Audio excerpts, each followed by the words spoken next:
Arestado ang tirador umano ng motorsiklo sa lungsod ng Quezon habang ang kanyang kasamahan bilang isang lookout tinutugis ngayon ng otoridad. Report mula kay Jim Tejano.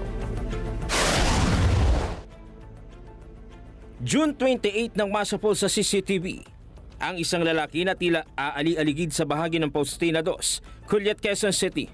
Sa isang anggulo ng video, makikita na tumambay pa ito sa gilid ng isang pribadong bahay. Saglit na umupo. Pinapanood ang mga bata na tila naglalaro ng mga oras na yon. Maya-maya dahan-dahang lumapit sa isang motor at kinuha ang helmet at saka isinuot.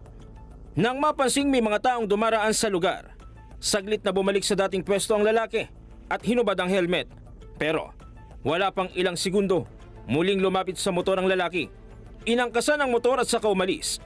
Ang lalaki, tirador pala ng motorsiklo. Ayon sa PNP, posibleng miyembro umano ng malaking grupo ang suspect na tumitira ng mga motorsiklo sa Metro Manila na iniiwan lamang sa mga bangketa at saka ibinebenta sa murang halaga. Ang ginawa natin ay nag-flash alarm po tayo para sa may hole yung nagnakaw ng motorsiklong ito. Ito ay lumabas sa Tandansora, dumaan ng Commonwealth Avenue, dumaan ito ng Quezon Avenue, papuntang Espanya, then napunta ng Top Avenue, hanggang siya ay makarating sa Baclaran. Makalipas ang halos isang linggong surveillance, natunto ng umano'y lungga ng mga suspect, kaya agad nagsagawa ng follow-up operation ng mga tauhan ng QCPD Anti-Carnapping Unit para maaresto ang lalaki. July 12, nang maispatan si alias Turbo at kasama nitong alias Rap-Rap na siyang nagsisilbing lookout patungo sa bahagi ng Nova proper. Agad-agad kumilos ang tropa. Naaresto si alias Turbo na siyang nasa pool sa CCTV, habang ang kasamaang si alias Rap-Rap nakatakas. Makaraang makatunog na may mga pulis sa lugar. Nakuha sa suspect ang isang explosive device. Si alias Rap-Rap, siya po ang nagmamaneho. Yung alias Turbo ay siya ang sakay ng motorsiklo. Pag pumupunta sila sa isang lugar, nag-iikot sila.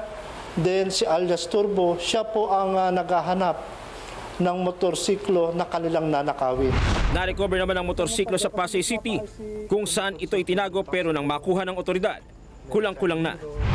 Noong bago mawala itong motorsiklo, may box to, may side mirror,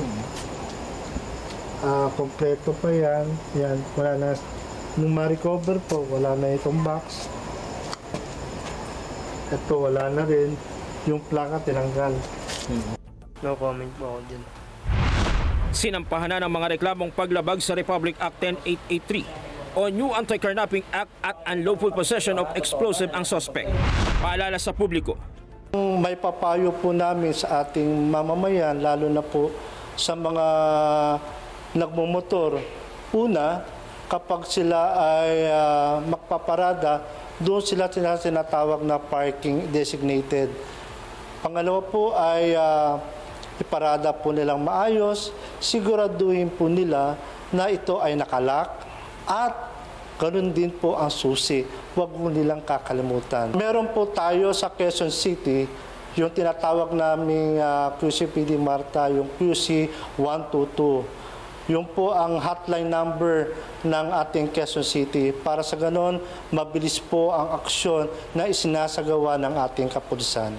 Jim Tejano, para sa mata ng Agila, matatag, matapang, matapat. Maraming salamat sa inyo pong pagsubaybay sa Mata ng Agila Primetime. Para malaman ang matatag, matapang at matapat na mga balita, i-follow lamang at mag-subscribe sa @Net25 TV.